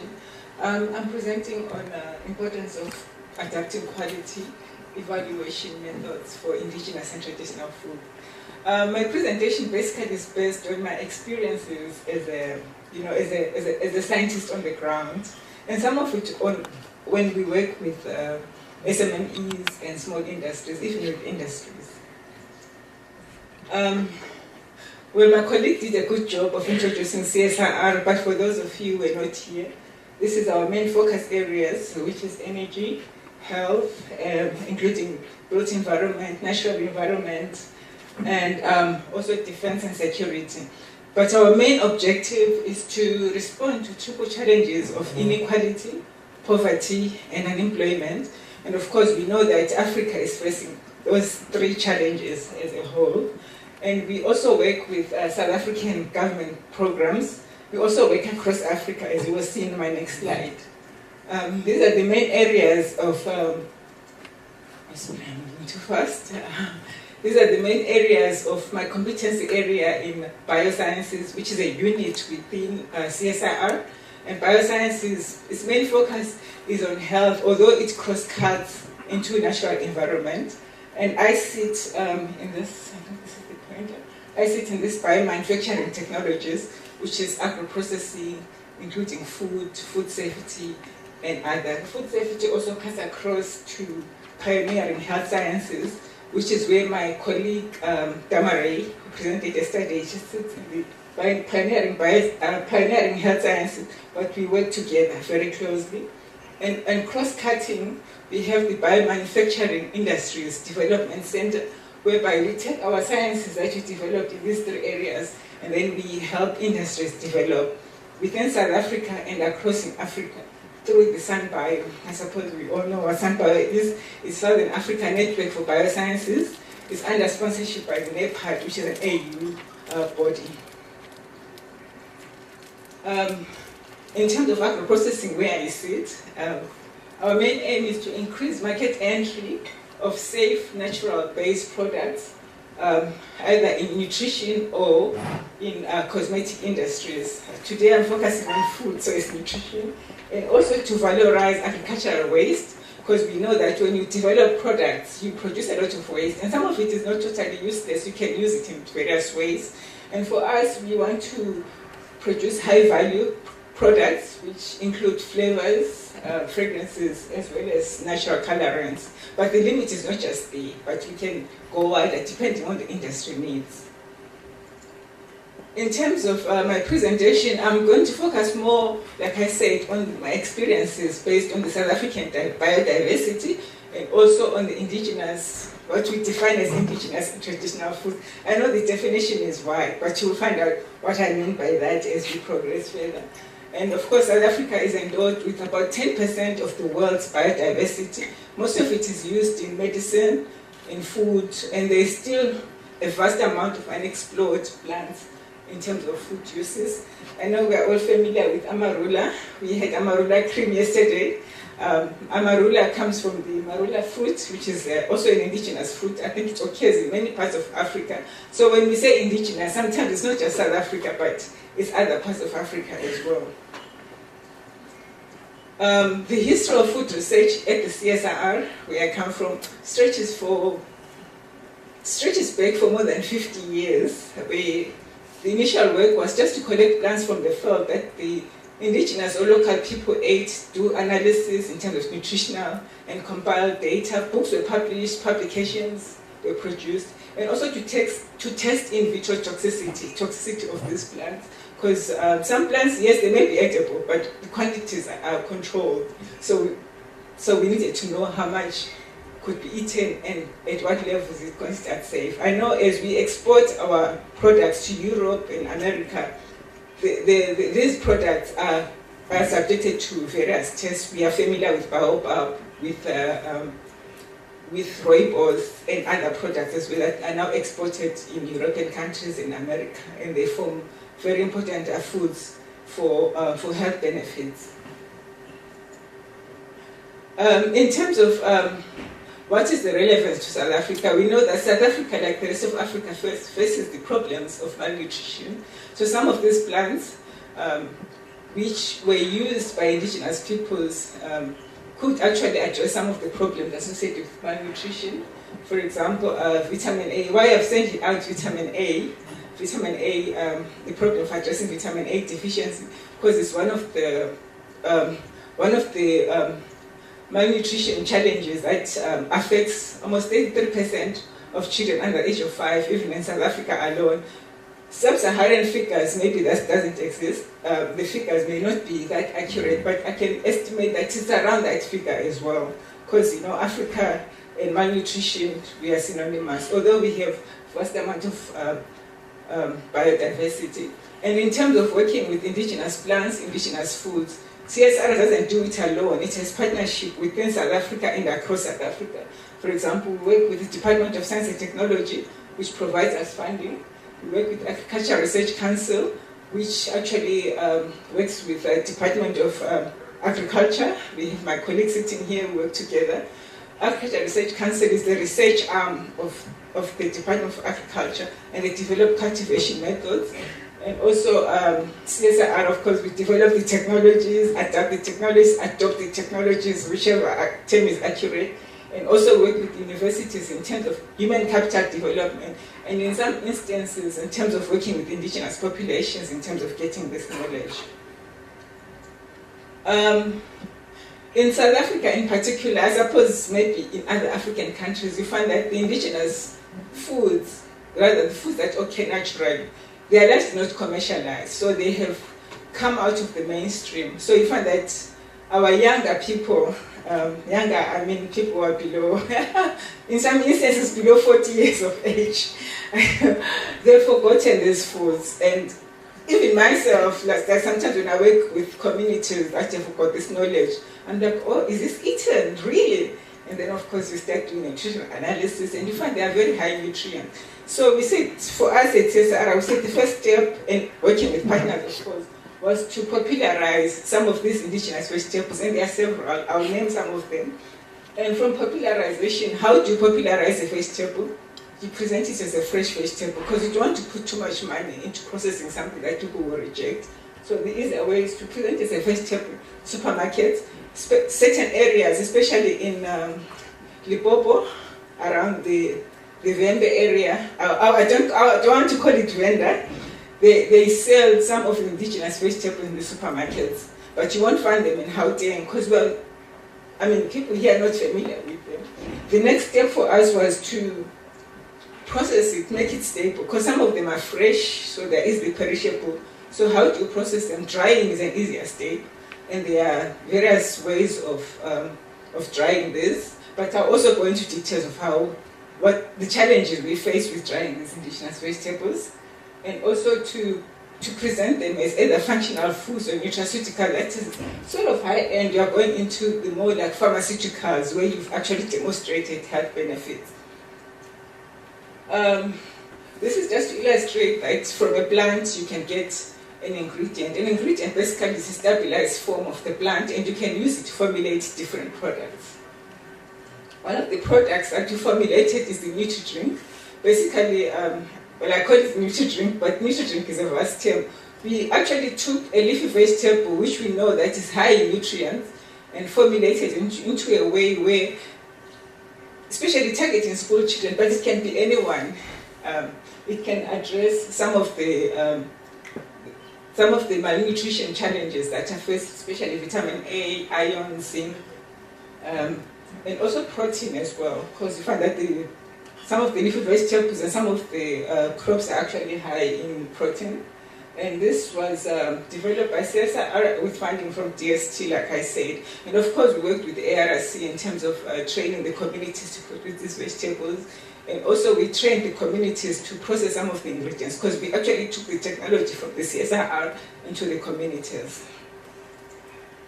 And why indigenous foods, etc.? Why focus on indigenous foods when there's so much foods on the market?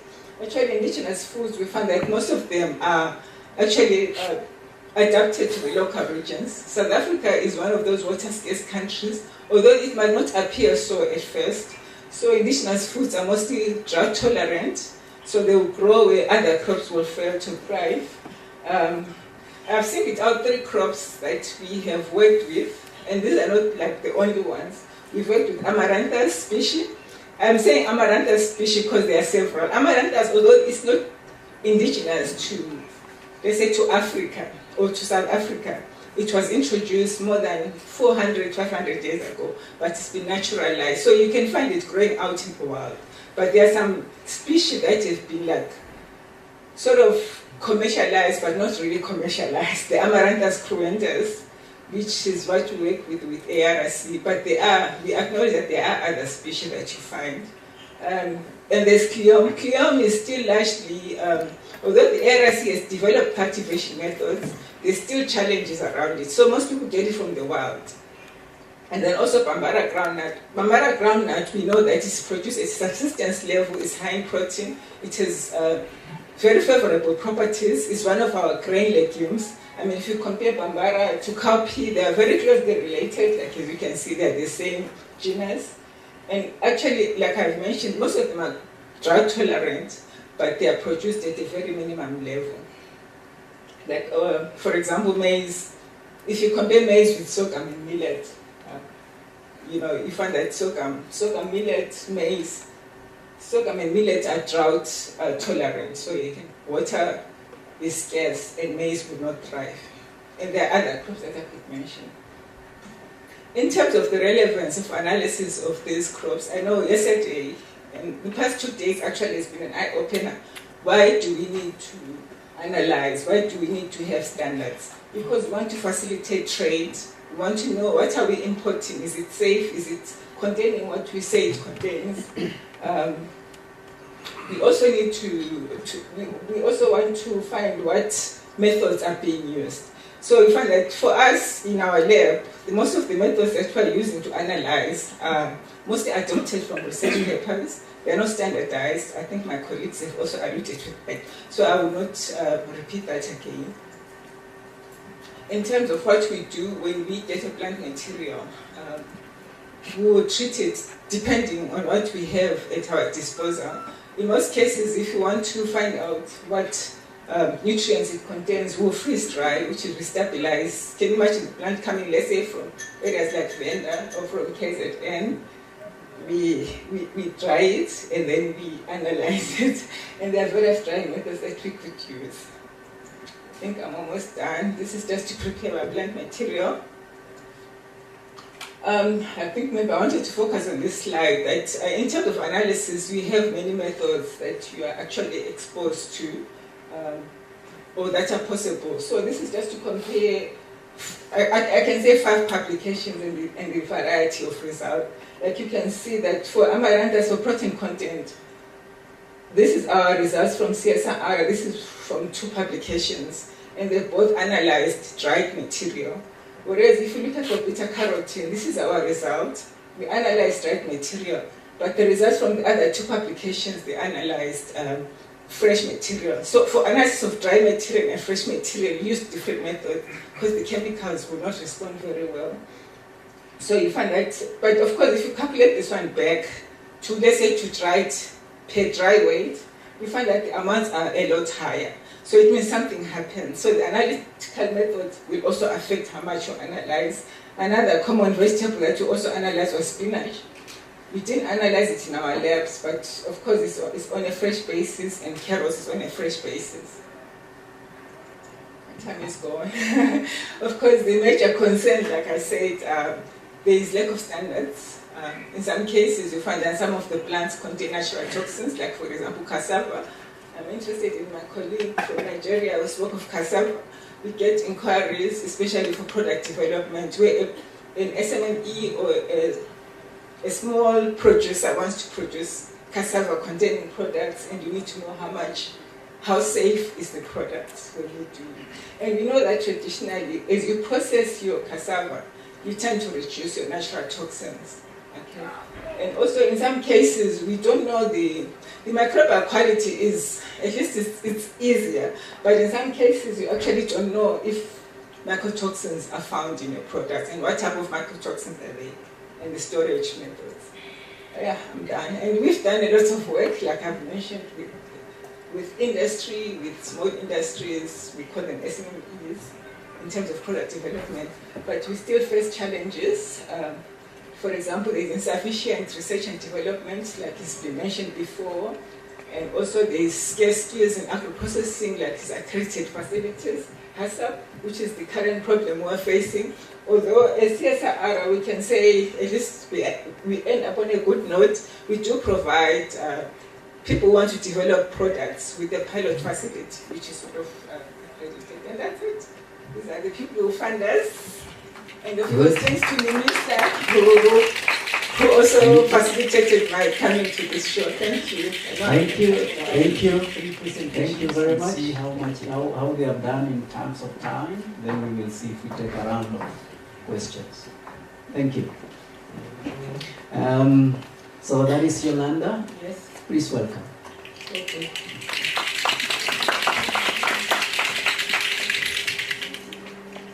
Bien, ma présentation sera en français, s'il vous plaît. Je m'appelle Yolande Akiassi, je suis de la Côte d'Ivoire. Et la Côte d'Ivoire est un pays qui est situé entre le Ghana et le Libéria, donc 2 pays anglophones. Et je travaille dans un laboratoire qui est le LANADA, qui est un ensemble de laboratoires qui travaille sur le contrôle qualité et la santé animale. Et le thème de ma présentation, c'est la validation de la méthode de détermination des hydrocarbures aromatiques polycycliques dans les poissons frais et dans les poissons fumés en Côte d'Ivoire. En effet, comment est-ce que je suis arrivé à ce thème? En Côte d'Ivoire, notre laboratoire est un laboratoire national donc, qui contribue à la certification des produits à l'exportation. Et en 2006, avec l'entrée en vigueur du règlement européen 1881 de l'Union européenne, tous les exportateurs de poissons fumés de manière traditionnelle et qui exportent vers les produits de l'Union européenne et d'autres pays, tous ces produits ont été bloqués, donc ont été refusés sur le marché international. Pourquoi? Parce que les produits qu'ils avaient fabriqués étaient contaminés par les hydrocarbures aromatiques polycycliques. Dans le temps, c'était que le benzoapyrène. Donc cette thématique, cette problématique a suscité beaucoup d'échanges et ça a même fait l'objet de travaux universitaires, de thèses scientifiques. Et de cette thèse a été tiré 4 publications. Ok.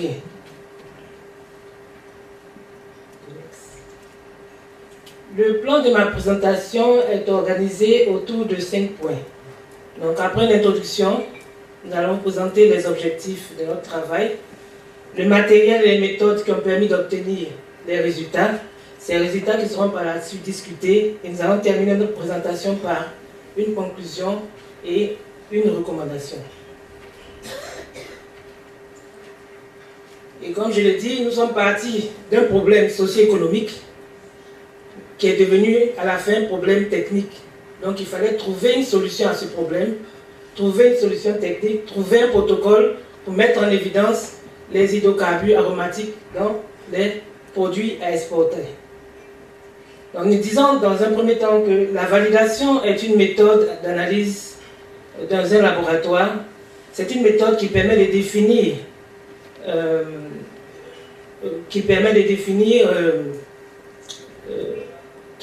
c'est une méthode d'analyse dans un laboratoire qui définit par la soumission d'une méthode, on soumet une méthode d'analyse à des études scientifiques et surtout des études statistiques qui sont basées sur un protocole normalisé ou bien protocole reconnu, de sorte que ce protocole nous apporte la preuve que le champ d'application de la méthode respecte certaines exigences.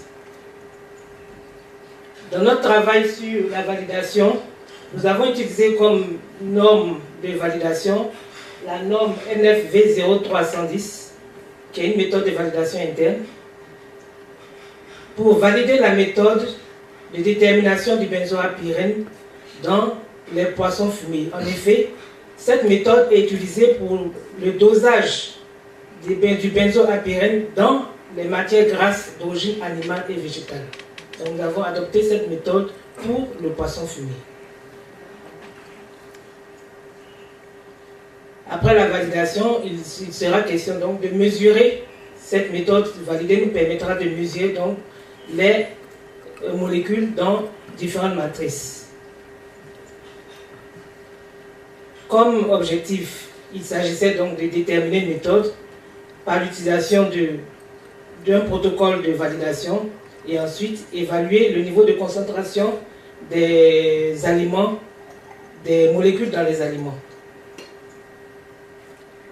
Comme premier matériel que nous avons utilisé, nous avons recherché un protocole d'analyse. Nous avons utilisé le protocole ISO 10-15753 2004 avec ses différentes étapes, qu'il s'agit de la pesée de l'échantillon, le séchage, l'extraction, la concentration, la purification, la microconcentration, l'identification et enfin le dosage.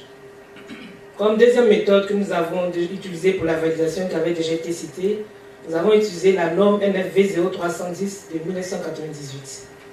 Donc cette norme définit les différents paramètres de validation à suivre, la linéarité le domaine des linéarités, la détermination du domaine de la limite de détection, de la limite de quantification, le coefficient de répétabilité de reproductibilité et aussi le taux de recouvrement. Comme réactifs que nous avons utilisé les réactifs standards HPLC, nous avons un standard étalon, un étalon du benzoapyrène, des différents solvants. Pour l'extraction de la matière grasse, nous avons utilisé l'hexane pur. Les matières biologiques que nous avons utilisées 2 échantillons de référence de BPA et puis des échantillons de poissons frais et fumés. Il s'agissait de poissons frais gras, poissons frais semi-gras et des poissons maigres. Comme équipement, nous avons utilisé un HPLC, un détecteur visible UV, et puis nous avons respecté les conditions chromatographiques. La température de la salle était à 26 degrés, la colonne à 40 degrés, et nous avons un gradient, les débits et la longueur d'onde était de 250 nanomètres. Ces conditions nous ont permis d'obtenir une droite de calibration et le chromatogramme qui sort avec le pic qui sort à 12 minutes après l'injection. Ce tableau nous présente les différents paramètres de validation avec le coefficient de répétabilité, coefficient de reproductibilité à 0,6%. Le domaine de linéarité a été défini entre 0 et 12 microgrammes par litre, la limite de détection à 0,03 microgrammes, la limite de quantification, et nous avons l'équation de la droite avec le coefficient de Pearson proche de 1. Cette validation a été utilisée aussi, non pas seulement pour les benzoapyrènes qui était le problème du temps, mais cette méthode nous a permis aussi de valider d'autres molécules, le benzoatracène, le fluantène, en tout le benzo-B-fluantène, le benzo-K-fluantène et l'indénopyrène. Donc après la validation, nous avons passé donc des échantillons et nous avons constaté que aussi bien les échantillons de poissons frais que les échantillons de poissons fumés avaient des concentrations en benzoapyrène supérieures aux critiques, aux limites réglementaires, qui étaient dans le temps de 2 microgrammes par kilogramme pour le poisson frais et de 5 microgrammes par kilogramme pour les poissons fumés. Cette référence réglementaire a changé. Disons que les résultats obtenus en ce moment n'ont concerné que les échantillons qui ont fait l'objet de cette validation interne. Aussi, les concentrations obtenues doivent être du même ordre de grandeur, quels que soient les équipements. Et les essais interlabos doivent être faits régulièrement. Des difficultés ont été rencontrées au cours de ce travail. Et pas mal de ces difficultés avaient déjà été relevées par d'autres présentateurs. Le protocole que nous avons choisi est un protocole long, disons 3 jours. Et 3 jours, c'est long pour les opérateurs qui doivent exporter. Donc nous avons besoin de développer des méthodes alternatives. Le problème de la maintenance des équipements, c'est un problème réel. La formation continue des techniciens, les équipements additionnels et le coût des réactifs. Et enfin, tout cela contribue à fixer le prix des prestations. Et nous constatons que chez nous, en Côte d'Ivoire particulièrement, le coût de la prestation pour la seule molécule du benzoapyrène est de 30 €, alors qu'elle est de 125 € en Europe. Parce qu'on a fait des analyses en Côte d'Ivoire et en Europe sur les mêmes matrices.